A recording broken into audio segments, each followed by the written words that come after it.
kuhusu a prayerless Christian. Andika hivyo. Mkristo ambaye haombi. A prayerless Christian. Mkristo ambaye haombi. Na sijui huyu ambaye hasikiki huyu ama sijui kama akona Biblia ya Kiingereza. Nani huyu hasikiki huyu? Mkono juu. Hebu chukua tu mkono. Hapa usikiki huyu, mkono juu. Thank you very much. Lakini unasikia Kiingereza sio? Yeah. Kwa hivyo tukisoma Bible ya Kikuyu, wewe unaweza kufollow na ya Kiingereza uko hapo. Sisi mwa iko na Bible. Sawa. Kwa hivyo zile maandiko tutasoma kwa Kikuyu, alafu wewe utakuwa ukifollow kwa Kiingereza kwa hiyo yako, si ndio? Si ndio? Yeah. Lakini nitahubiri kwa Kiswahili after reading the word. Kwa hivyo ambaye mambo ambayo yanaonekana sana kwa Wakristo ambao hawaombi. Prayerless Christians are dangerous to their lives and the lives of their friends and their relatives. Mkristo ambaye ameokoka na hana maombi, yeye haombi, nataka kumwambia sana hii na siku ya leo, huyo mtu ambaye he is or she is a Christian and he does not pray, na kuomba maombi, abnormal prayers and normal prayers. I want to tell you, there are normal prayers and there are abnormal prayers. There is an abnormal prayer. Huyo Mkristo ako kwa shida.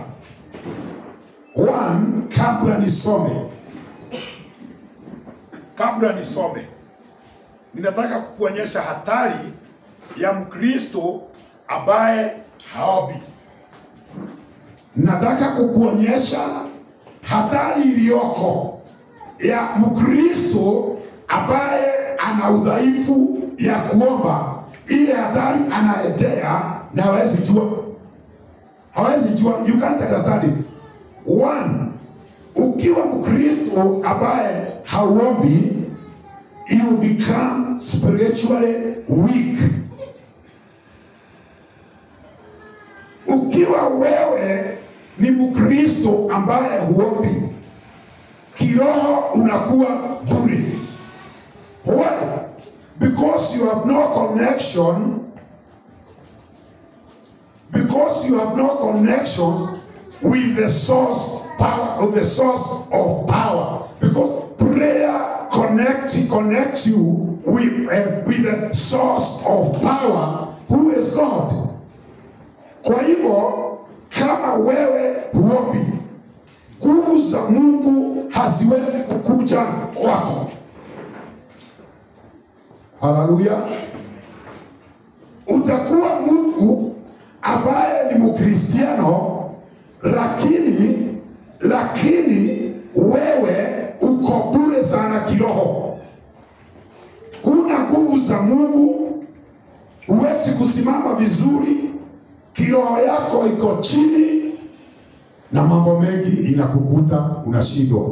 So maombi inakuconnect na state house ya Mungu. Maombi inakuconnect na treasury ya Mungu. Pahali pesa za Mungu ziko, maombi inakupeleka hapo. Hallelujah. When you are a prayerless Christian, you are a spiritually poor Christian. Hata uwezi kuwa na ndio unasikia watu wengine wakiambiwa wakuje watoe ushuhuda, hawana ushuhuda kwa sababu their store is empty. When you are a prayerless Christian, hata neno la Mungu likihubiriwa halina gara, halina store ya kuingia, sababu hata hukuwa ina store ya kuweka neno la Mungu. Number 2, a prayerless Christian has a low understanding of the word of God. Wakati unakosa maombi, unakosa upako wa Mungu. Waga mahoya, no waga ihakare ya magutare ya Ngai, unakosa upako wa Mungu. Na upako wa Mungu ndio unakufanya ukisikia neno la Mungu linaingia ndani na unalitafakari na unaufahamu. Leo kulikuwa kunahubiriwa nini? Sababu wewe umelala kesha ya maombi na kesho ulikuwa bado unaomba. Bwana asifiwe. So when you go to church, mhubiri anaendelea kuhubiri neno la Mungu kwa sababu umelala na upako wa maombi, na ukiwa na upako wa maombi una upako wa Mungu mtakatifu. Basi neno la Mungu linakuja, linaingia ndani yako na linakuwa na manifestation, linaanza kujidhihirisha. Akili zako za kiroho zinaamuka, unaanza kuona mambo kwa njia nyingine. Bwana asifiwe sana. Why? Because you woke up early at 3 a.m. You pray to the Father your God, and He anointed you with a very clear understanding of the word of God. Mtu ambaye ni muombaji ni anointii wa Mungu mtakatifu. So ukifungulia television ukute mtu anahubiri neno la Mungu, unasikia tu kuendelea kusikia, ile irrespective si wa kanisa yenu, kwa sababu the word of God has prepared your heart to receive every word of God that cometh from the mouth of God. Mwadhani amra.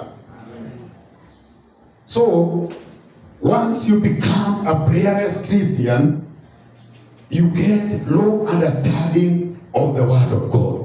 Hauwezi kujua Baba Masi anahubiri nini, kwa sababu wewe huombi, ufungi.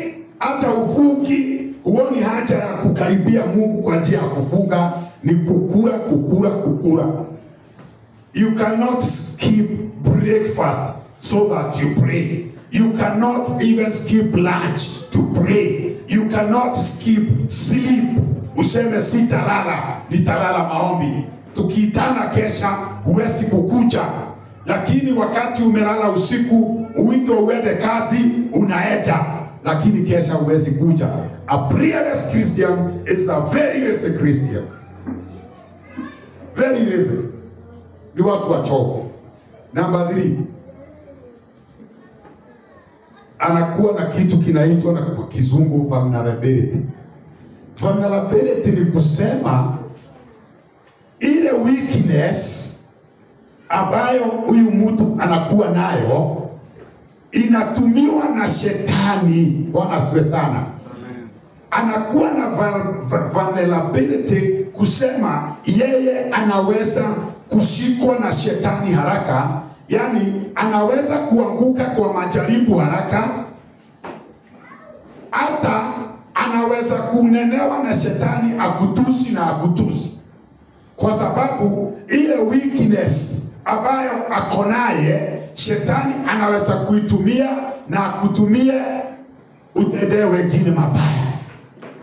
When a Christian lacks prayers, hao watu ndio unaona wanachanganyikiwa mpaka wanalete a split in the church.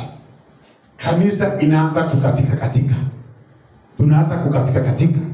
Unaona, kwa sababu yeye hana maombi, anaweza kuchukua vikundi 3, 4, 5, awaambie hawa wachungaji wanatudanganya, watoke waende.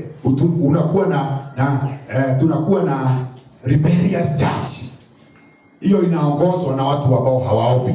Hii ni hatari sana. Bwana asifiwe sana. So this case of vulnerability, it is a case that you have to look into, kwa sababu wewe unaweza kutumika kwa njia yote ufanye mabaya. Mkristo ambaye hana maombi, whether ni gospel, a Christian who does not pray, yeye kudanganya ni rahisi. Hata kupora kibeti akikuta imeanguka hapa ni rahisi, na kumaliza kwake hiyo tuko na shaka naye. Ingine sababu ni mingi. Number 5, he or she is an easy catch by demons in all areas. Wewe unakuwa an easy catch. Hivyo ni kumaanisha shetani akikutaka hata hawezi, Lucifer akikutaka hata hawezi kutuma jemedari ya kushike. Anatuma ile kipika dogo sana ya kashetani, ndiko kanatumbo kakuje kakushike. Iye anise kati.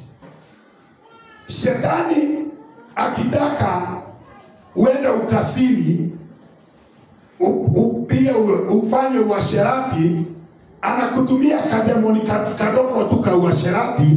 Wewe tunasikia umefanya uasherati na wewe ulikuwa mwokovu wetu, na kumbe shida ni hii, kwa sababu wewe huonagi haja ya kuomba, ama ile maombi una shida naye ni ile ya Baba wetu aliye mbinguni, jina lako litukuzwe, ufalme wako uje.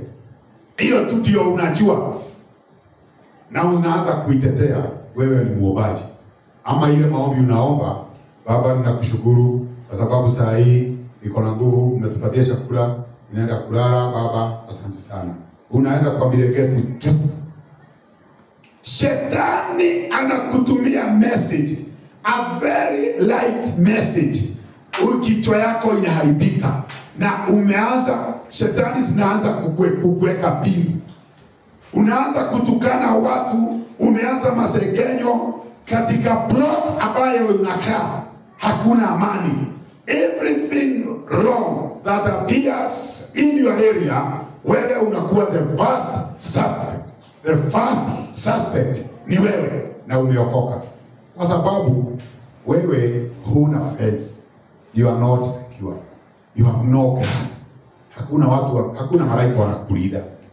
A prayerless Christian hakuani na malaika wa kumlinda. Bwana asifiwe sana. So you become an easy catch. Wewe unashikwa haraka sana. Bwana mbariki. Ni mengi ambayo tuko naye. Ukienda kwa boma ambazo bwana na bibi na bwana hawana maombi, saa ingine unakuta watoto ni wakaidi sana. Unakuta hata ukifika huko, ile story za kwanza unapewa na bwana ni za vile bibi yake mbaya, ama vile bwana ako mbaya. Unaanza kusikia maneno, hata unasikia maneno ingine ya kiajabu, kwa sababu huyu bibi na bwana hawana maombi, na ni wa Kristo. Every Sunday they take their bags, they take their books and they walk the church, lakini hawana upako wa maombi. Unastahili kuambia Mungu, Mungu nisaidie kuomba. Nataka kujiunganisha na wewe Bwana. Nataka unipatie Roho Mtakatifu ili niweze kuunganika na uwepo wako katika jina la Yesu. Bwana, nataka urafiki wako na mimi uwe urafiki wa kudumu, na hiyo urafiki inashikanishwa na maombi na kutenda mazuri. Hallelujah. You have to be righteous. Unaweza kuwa muombaji lakini wewe ni mwenye dhambi. First of all, unastahili kujua lifestyle yako ya Kikristiano ni ya dhambi ama ni ya utakatifu. Nataka tuende kwa haraka tuende kwa kwa kitabu Nataka tuanze na Matthew 26. Tusome 36 to 46. Na mimi nisome haraka. Matthew 26. Matthew 26. Fike hapo. Matthew 26 verse 36. Kwanza tufike 46. Later on tutaenda verse 47 to 56. But first of all tutasoma tutadili na hiyo Matthew 26 from 36 to 46. Okay, haraka nitasoma na Kikuyu, naye rafiki yetu pale ambaye tunampenda aendelee kutufuata kwa Kiingereza ama Kiswahili pale. Hideo Jesu, Matthew 26 from number 36. Hideo Jesu agikinyana handu hetagwo Gethsemane, akira arutwo ake ikarai thĩ haha mũira wathie harĩa kahoe. Agĩtwara Petro na ariũ arĩa erĩ a Zebedii, agĩitĩka kũigua kĩeha na gũtumbunyĩka, na hĩndĩ ĩyo akĩmera atĩrĩ, ngoro yakwa nĩ kũigua kĩeha mũno o ta ĩngĩkua, ikarai haha na mwĩhũge hamwe nani. Agĩthiathia hanini, agĩturumithia ũthiũ thĩ, akĩhoya akiuga, awa akorwo kwahoteka gĩkombe gĩkĩ nĩ gĩthengere, ĩndĩ ti ũrĩa ngwenda niĩ no ũrĩa ũkwenda we. Verse number 40. Agĩcoka harĩ arutwo, akĩmakora makomete, akĩũria Petro atĩrĩ, nĩ atĩa githĩ mũtinahota gũikara tha ĩmwe mwĩhũgĩte hamwe naniĩ? Wĩhũgagei na mũhoyage mũtigakinye magerio-inĩ. Ti-itherũ ngoro nĩyenda, no mwĩrĩ ndũrĩ na hinya. Agĩcoka agĩthiĩ rĩa kerĩ, akĩhoya akiuga atĩrĩ, awa angĩkorwo gĩkĩ gĩtingĩhota gũthenga itakĩnyuĩrĩire rĩ, kũrwekwo o ũrĩa ũkwenda. Agĩcoka rĩngĩ, akĩmakora makomete tondũ nĩ mahĩtĩtwo nĩ toro. Akĩmatiga rĩngĩ, agĩthiĩ akĩhoya rĩa gatatũ, akiuga rĩngĩ ciugo oro icio.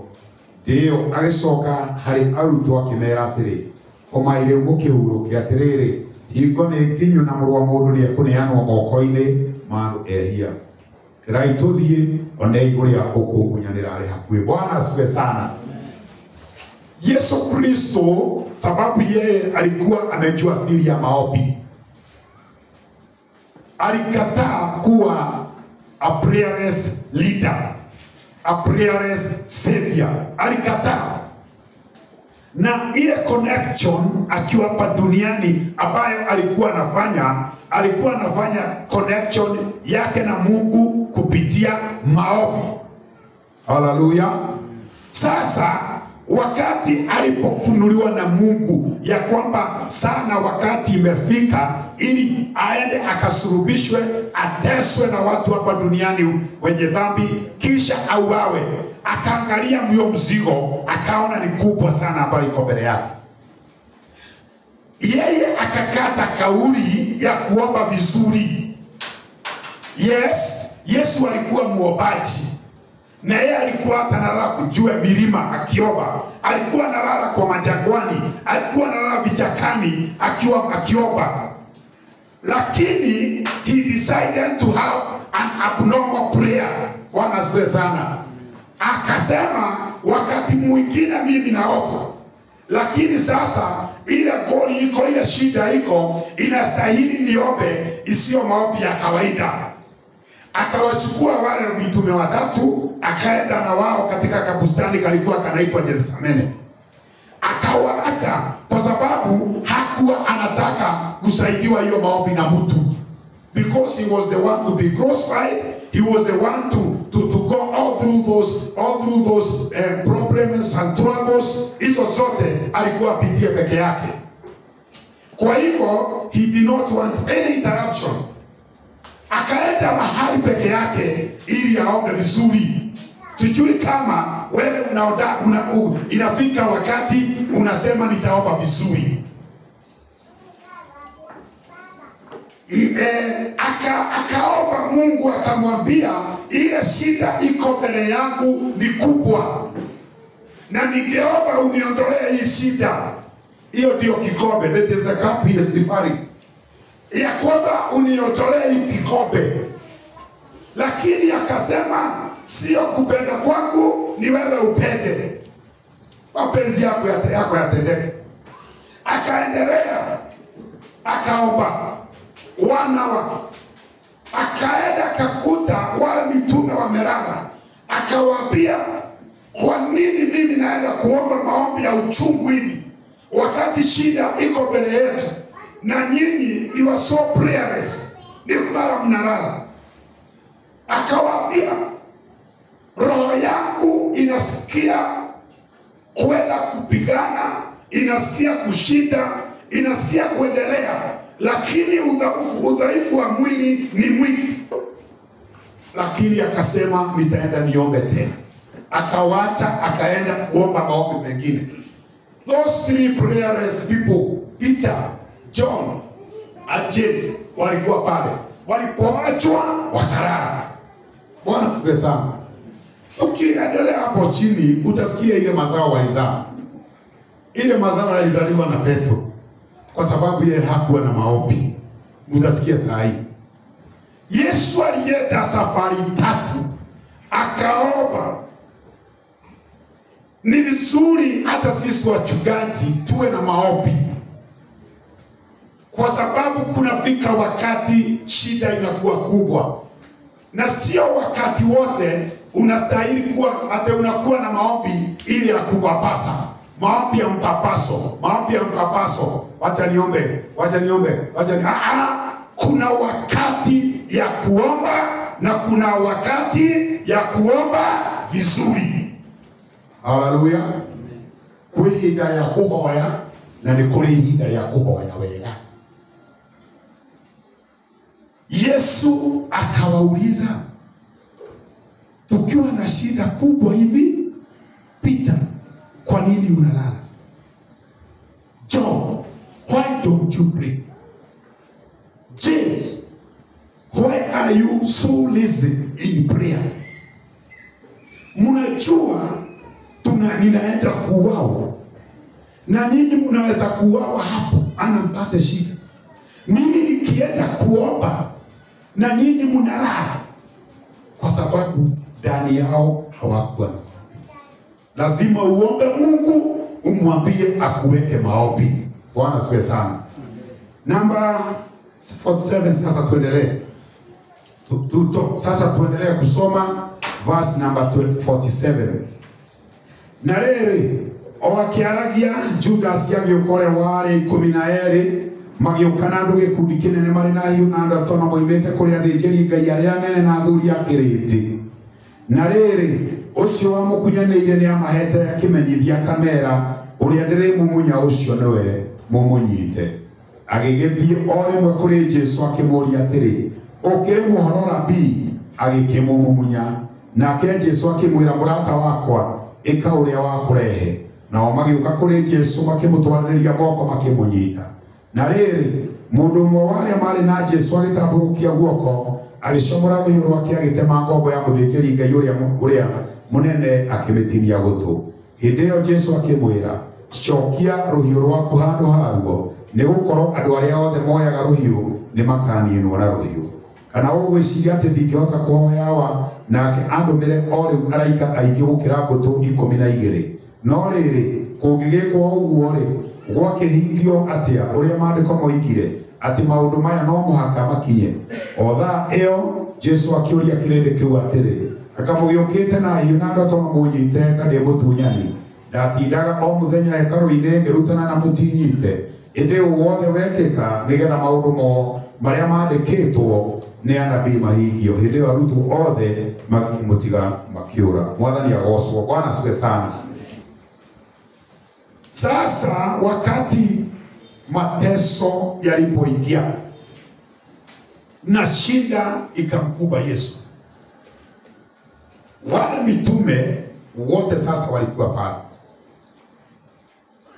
Nataka uone Yesu alikuwa anapigana vita ya kiroho. Ile vita Kristo alikuwa anapigana wakati alikuwa anashikwa. Hata ile maombi alikuwa anaomba alikuwa anaomba maombi ya kumtayarisha katika vita ya kiroho, sio vita ya kimwili. Nataka usilale usikie. Kama wewe uko na uhakika unataka kuendelesha na Mungu, listen to this message, today's message. Vile inasema Yesu alikuwa amejitayarisha kimaombi, sababu mtu ambaye ni muombaji anajitayarishaga kupigana vita ya kiroho, si ya kimwili. Na sasa walipotokelezea na akaenda akasalitiwa na Judasi, wale watesi wake wakatokea na wakamshika Petro akiwa ndani ya mwili, kwa sababu hakuwa ameomba maombi ya kumjenga kiroho. Haleluya. Petro ndahoete mahoya mangemwaka kiroho, tondu riria Yesu Kristo ahoyaga Petro wali toro. Yesu alikuwa anajijenga kiroho, Petro alikuwa anatumikia mwili. Wakati unakataa maombi, unaenda kulala, wewe unatimiza ahadi za mwili. Wakati watu wamefunga na wewe unaendelea kukula, na wewe si mgonjwa, wewe unatimiza ahadi za mwili. Wale watu ambao wamefunga na wanaomba, hawa watu wanajengeka kiroho. Watakuwa akisema shindwe katika jina la Yesu. Zile mapepo zote zinapotea. Hizo mapepo zote zikipotea, zinaenda wapi? Zinaenda yule ambaye tulimuita vulnerable, ambaye anaweza kuwa anisekaji. Tunafukuza mapepo, zinatoka watu, zinaenda kwa Wakristiano ambao ni vulnerable, ambao ni isekaji, wanashikika haraka. Just imagine, for example, tuseme Peter akona demons, tunasifukuza, sinaangalia Kesia, sinaona Kesia si guarded, Kesia hana ukuta ya kuzuia demons ingie, kwa sababu Kesia haobaki. Zile demon zinalea hapa juu, zinaangalia the vulnerable, the weak points, zinaangalia nisekad, zinaingia kwa mtoto yangu. Na isiwe hivyo katika jina la Yesu. Demon zinatoka kwa huyu Christian, kama kwa huyu mtu zinaingia kwa vulnerable Christian. Sijui kama tunapelekana. When you are a prayerless Christian, milango yote yako unakuwa imefunguka, na haukuangi na malaika wa kulinda na kukaa kwa hizo lango zako. Sasa Petro akiwa na umwili mwingi sana, Yesu akiongelesha hawa watu, akiwaambia kwa nini nyinyi mnakuja kunishika na nilikuwa nimeshinda na nyinyi kwa hekalu na hamkuwa mnanishika, kwani mnataka nini? Akaongea hivyo briefly. Kumbe naye Petro alikuwa na ujasiri ya kimwili. Petro wakati huo anatafuta upanga kufanya kazi, anatafuta upanga, na huyo Rashali anatafuta upanga. Yesu anapigana kiroho na huyo tafuta panga awaue, na si mchezo. Akachukua panga na akakata mtumishi wa kuhani mkuu sikio, ikaanguka. Yesu akaona hii vita imetoka kwa kiroho imekuja kwa mwili. Bwana asifiwe sana. Na imeingia kwa mwili kwa sababu huyu mtume alikataa maombi. Kwa hivyo ndio unasikia Mere wa Irimo ambaye ni wa kanisa la Mungu alitwanga mama mwenzake gumi, meno matatu ikatokea. Sasa kwa kamiti Simon Kibe naye ndiye huyo anaenda kutuhonjia wokovu wetu akitaba. Unaitwa nani? Inaitwa Mary Irimo na mimi nimeokoka. Ulikuja hadi hapa Jera, na kanisa yako ni gani? Ilikuwa nasoma kanisa ya Mungu with right 5, lakini kuna unajua shetani alinitembelea tukapiga kwa plot kwa sababu ya pegi zangu 3 zilikuwa zimepotea, nikapata na mama mwingine, hizo pegi tatu. Sasa kwa hasira na nikamtwanga gumi, nikamng'oa meno 3. Nimefungwa kifungo miaka ngapi? Miaka 5 na nusu. Uko na watoto? Wanateseka sana huko nyumbani. Sijui nitafanya nini, wanateseka. Ni shetani aliniingia, na tulikuwa na pastor alikuwa anahubiri kuhusu mambo ya kuomba na kusikuwa naomba. Tunaangalia jara yenye siku mambo mengi sana namna hiyo.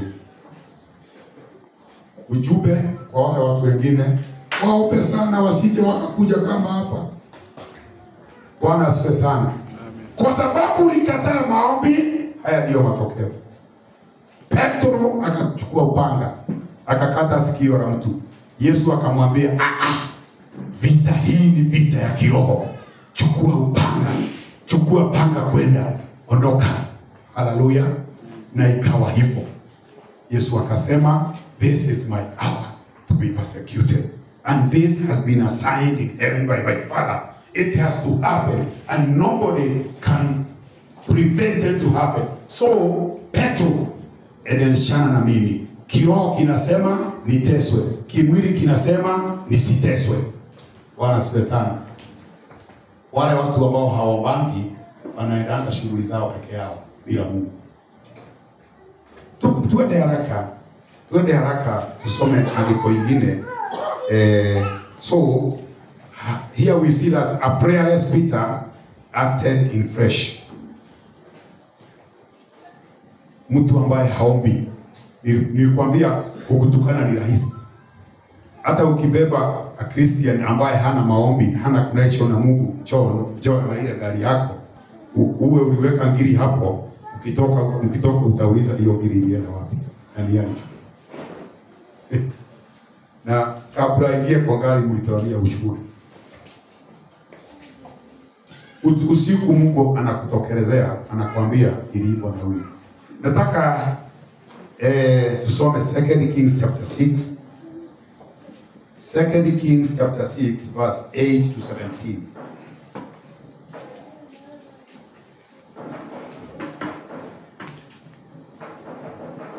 Nimesema 2 Kings 17. 2 Kings verse 6.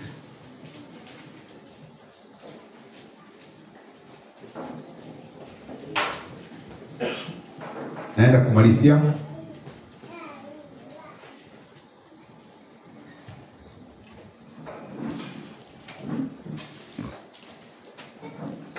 Okay, tunaanza verse 8. 2 Kings chapter number 6. Tuanze hapo 8. Itasoma haraka. Na rere muthamaki wa Suriata ahuranire bara na Israeli, na akehindiria ashiraniire na ndungata ciake ati handu hana niho ngamba hema ciakwa ri. Mundu ucio wa Ngai akarekeria muthamaki wa Israeli mundu, akamwira atiri, wimenyerere ndukahitukire hana ni undu Asuriata niho meguikurukira. Nake muthamaki wa Israeli akarekia andu mathie handu hau. Mundu ucio wa Ngai amwirite emenyerere uhoro waho, na ho muthamaki wa Israeli akehonokia, na ti ihinda rimwe kana meri. Nayo ngoro ya muthamaki ucio wa Suriata ikinyaririka muno ni undu wa uhoro ucio, nake agigita ndungata ciake agiciuria atiri, kae mutangikinyonia mundu witu uria wi mwena wa muthamaki wa Israeli. Nake mundu umwe wa ndungata ciake akiuga atiri, aca ti uguo muthamaki mwathi wakwa, no riri Elisha munabii uria uri kuu Israeli niwe wiraga muthamaki wa Israeli mohoro maria waragia wi kanyumba gaku gatoro. Nake agikiuga atiri, tathiei mugatuirie haria ari nigetha ndekani agirwo. Agikiheo uhoro akirwo atiriri ari orodothani. Tondu ucio agigitwarithia mbarathi kuo na ngari cia ita na mbutu nene ya ita, na igithie utuku igithiururukiria itura riu. Na riri hindi ria ndungata ya mundu ucio wa Ngai yarokire gukira rucini tene, ikiuma njari igikiona mbutu ya ita ina mbarathi ona ngari cia ita ithiururukiirie itura. Nayo ndungata yo yake igikimuria atiri, woi tugugika atia mwathi wakwa nake agicokia atiri tatiga gwitigira ni gukorwo aria mari mwena witu ni aingi gukira aria mari mwena wao. Nake Elisha akihoya Ngai akiuga atiri Jehova ndaguthaitha umuhingure maitho niguo one. Nake Jehova agikihingura maitho ma mwanake ucio akiona wega na titharu kirima-ini giothe gwakorirwo kuiyurite mbarathi ona ngari cia mwaki irigicĩirie Elisha. Mwathani agocwo. Wacha tufike hapo. Hii ni story refu ambayo tunaweza kujifunza mambo mengi naye kuhusu a prayerless servant of Elisha and a prayerful Elisha. Sababu Elisha alikuwa nabii muombaji, lakini huyu mtumishi wake tunamjua alikuwa anaitwa Gehazi, alikuwa hana maombi. Sasa askari kutoka Suriata walikuwa nakuja kuizingira Samaria ili wapigane na watu wa Israeli. Wakati walikuwa wanapanga jama yote kutokana na maombi na upako wa Elisha. Elisha alikuwa anajua na alikuwa anakimiza hiyo story kwa mfalme. Kwa hivyo mfalme wa Israeli akawa anajipanga. Hii kitu ilimghadhabisha sana mfalme wa Asiria na akawa na shida. Sasa ukasemekana kuna nabii ambaye anaitwa Elisha. Huyo ndiye anayefunulia nabii wa mfalme wa Israeli jinsi tunavyopanga. Tukipanga kila kitu, huyo nabii ni muombaji. Huyo nabii ana upako, ana ufunuo, ndiposa hatuwezi kufaulu kwa sababu ya mtu mmoja ambaye ni muombaji anaitwa Elisha. Tufanye nini? Neteni mchunguze ako pande gani, mumshike mletee. Wa maspai wakaenda wachunguzi, wakaenda wakakuta Elisha anaishi mahali inaitwa Dodani. Akaenda Dodani, wakaenda wakamkuta huko. Yes. Sasa naye mfalme wa Asiria akatuma askari, akawaambia mwende msunguke nyumba yake, mwende msunguke hiyo kamji. Mkisunguka hiyo kamji ambayo kijiji ambaye anaishi, mshike mletee. Mtumishi wa Elisha Gehazi akatoka nje ya nyumba kuangalia hivi, macho yake ya kimwili yakaona majeshi wa Asiria Suriata wakiwa wamejaa wanawazunguka wakuja washike mkubwa wake. Akaanza kutetemeka, akakimbia kwa mkubwa wake nabii Elisha, akaenda akamwambia, my lord, wacha nikwambie tutashikwa, askari wote wamekuja wametuzingira hapa, tutaenda wapi? Elisha akubabaika, akamwambia, ni vile wewe huombaji, hauombi, haujui, you have no understanding of the word of God, haujui Mungu anafanya nini kwa sababu wewe huombi. Wacha nikwambie, wale watu yale majeshi ya mbinguni ambayo inatuzingira sisi ni wengi kuliko haya majeshi ya Wasiria. Na Gehazi hakuwa naamini kwa sababu alikuwa ndani ya mwili, hakuwa muombaji, hakuwa na ufunuo na hakuwa na kujua, hakuwa na understanding. Kwa hivyo shetani wa uoga akamshika na akaanza kuona watakufa wakiwa na nabii. Naye nabii akaomba kwa niaba yake, Mungu wangu, fungua mtu wangu macho aone ile wewe umetulinda. Macho yake ya kiroho akafunguka kwa sababu ya maombi ya huyo Elisha. Macho yake ya kiroho yakafunguka, akaona majeshi yamewazunguka. Sasa Elisha na Gehazi wakatulia.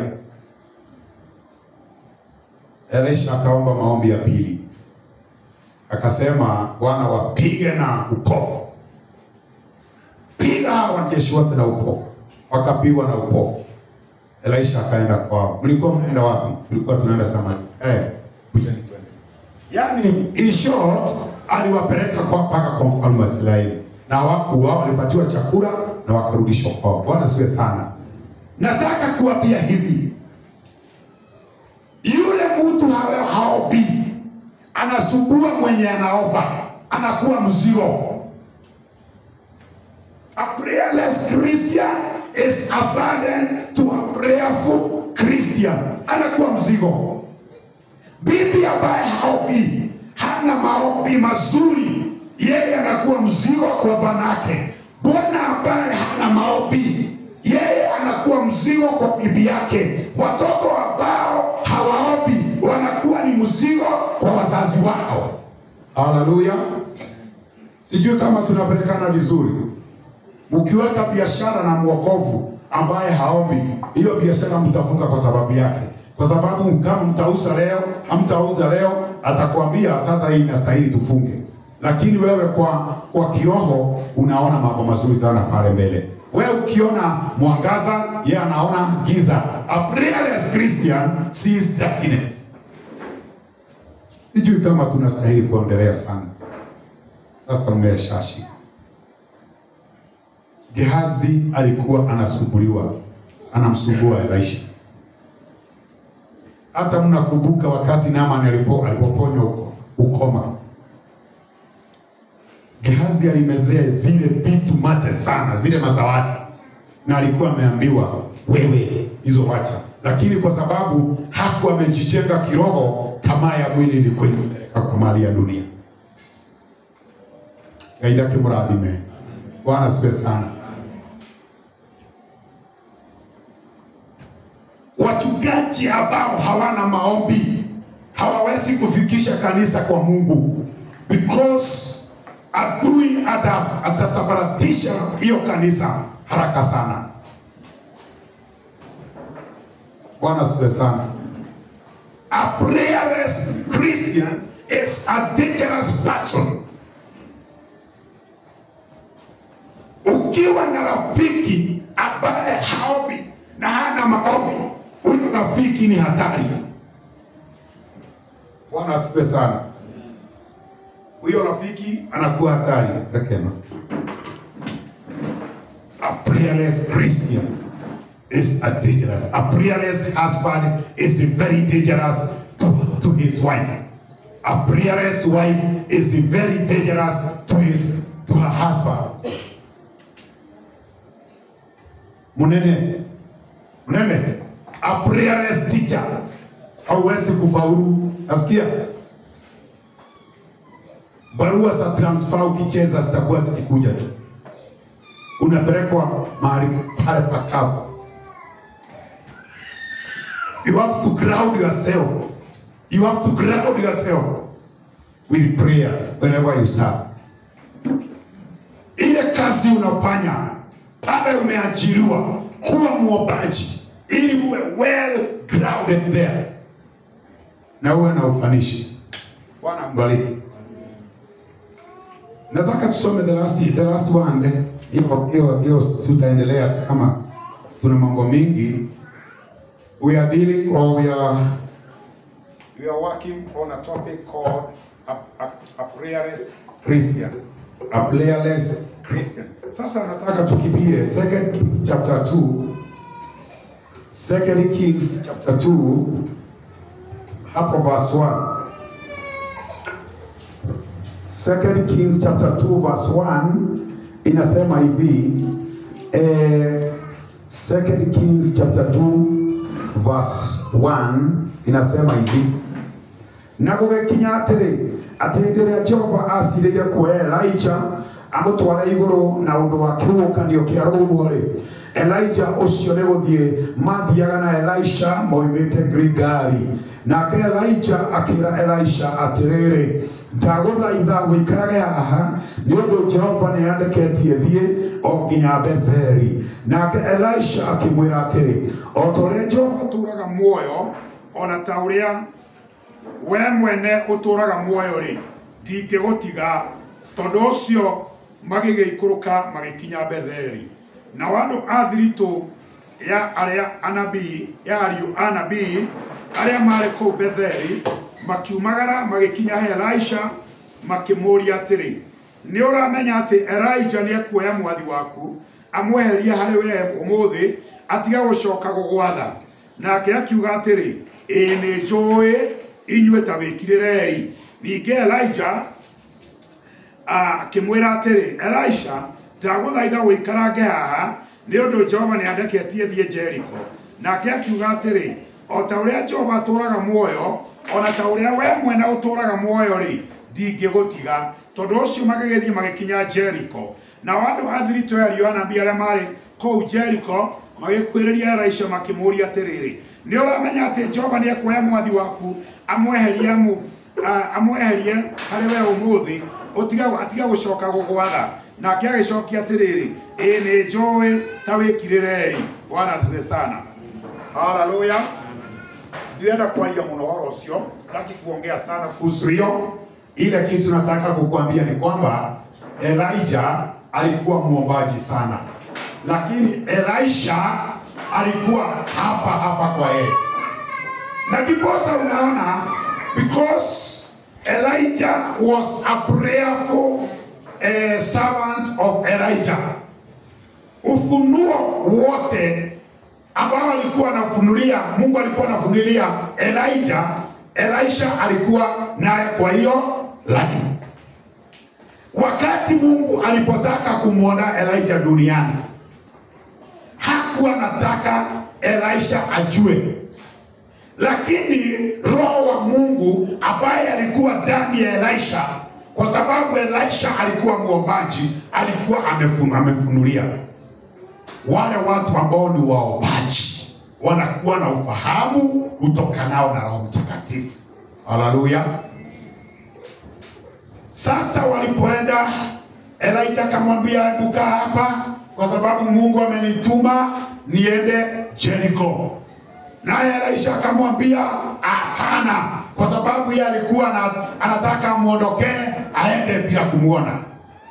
Na kuna kitu Elisha alikuwa anataka pale, nguvu za huyo nabii. Elisha akamwambia, siwezi kuondoka, kuachwa, tutaenda na wewe. Walipoenda wakakuta wale manabii, wakaambia Elisha, tunakuuliza, do you know or do you understand that your boss is leaving today, and God has decided to take him away from you? Elisha akamwambia, tulieni, mimi nina ufunuo. Haleluya. Akaambia manabii, tulieni, mimi nina ufunuo, mimi naobanga, ninafunuliwa wangu wa mambo na Mungu. Wala ni awoso. Wakamuuliza Elisha, unajua Elijah sasa ataondoka akuache aende, na ndiposa unasikia akikwambia uachwe hapa? Elijah akaambia manabii wengine, ninajua nimefunuliwa, I'm a prayerful disciple of Elijah. Mimi ni mwanafunzi muombaji, na mimi naomba Mungu aliye hai, Mungu ambaye ni Mungu wa ufunuo. Mimi najua ananiambia niache aende, na sitakubali. Haya, Elijah sasa akatoka kwa hiyo kijiji, akaenda kijiji kingine, akasimama, akaambia Elisha, nataka ukae hapa ili sababu Mungu amenituma Jordani. Elisha akamwambia, sio bwanangu, lakini tutaenda na wewe. Haya kweli. Walipofika pale wakakuta manabii wa Mungu ambao walikuwa wamekusanyika. Wakamwambia Elisha, unajua Mungu ametufunulia, this prophet of God is leaving and is going away. God is about to take him away from you. Elisha akamwambia, wacheni nimwambie. Wala ni rogoso. I know. Joy, naweza kuja nikuambie, unajua bibi yako amepanga kuondoka akuache, ashakwambia. Uniambia hajaniambia, lakini ninajua anataka kuniacha. Nikwambie ulifanya nini? Uniambie, si mimi ni muombaji, ninapata ufunuo. Bwana asifiwe. Haleluya. Mtu muombaji anapata ufunuo. At the end of it, Elisha alimgeukia Elijah. Elijah akamgeukia Elisha. Akamuuliza, unataka nini na nini? Nataka kuondoka. Sababu umenifuata na kila mahali mimi nataka kwenda, hakika unanifuata. Mungu anakufunulia. Sasa unataka nini? I'm about to go. Akamwambia, nataka uniachie nguvu zako mara mbili zile uko nazo. Naye Elijah akamwambia, my son, umeomba kitu gumu sana kwangu, lakini kuna kitu nitakwambia. Unaweza pata hizo nguvu tu ukiwa utakesha, ukeshe uone nikiondoka. Kama hutaniona nikiondoka, hakika hutapata hizo nguvu. But let me tell you, nani alikuwa anaambiwa akeshe? Na huyo mtu Elisha alikuwa wa Mungu na ni mtu wa kuomba. Unaweza kuambia mtu wa Mungu akeshe? Unamwambia akeshe nini? Na yeye ni mwombaji. Bwana siwe sana. Akamwambia, nitaweza. Papo hapo kukakuja kiupepe, kukakuja chariots, gari za baraza, zikaonekana zimembeba na akaenda. Naye akakucha ile nguo ya juu. Elisha akaishukua. Nguvu za Elijah zikawa naye. Kwa hivyo akiondoka, Elijah alikuwa amekesha. Yeye alikuwa mwombaji. Bwana mbariki. Nataka kutamatisha. Mwili na nataka nirudi pale. Kama hujasikia vizuri, mtu ambaye si mwombaji, a prayerless Christian, I'm back to number 1. A prayerless Christian is spiritually weak. That is number 1. A prayerless Christian has no understanding of the word of God. Hiyo nimemwelezea. Prayerless Christian. Na ni dangerous. It's very dangerous kwa maisha ya watu wengi.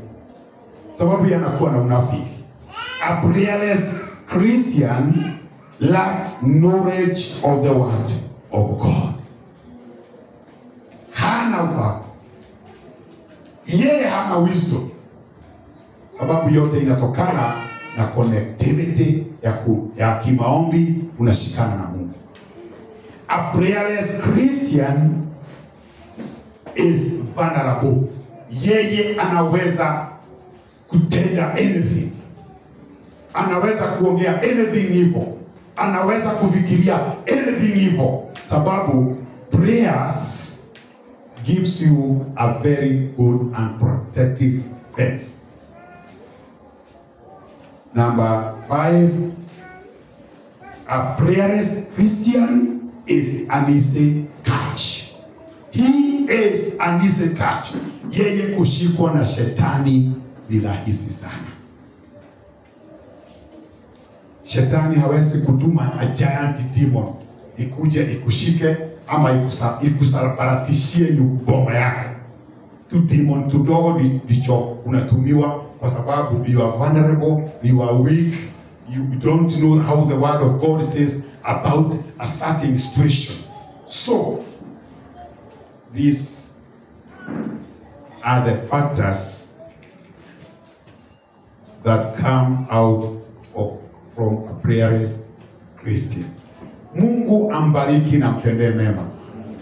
Ya inaita rega Jehova Ngai amurathime, amweke wega na muturie. Lakini kwanza wacheni niombe.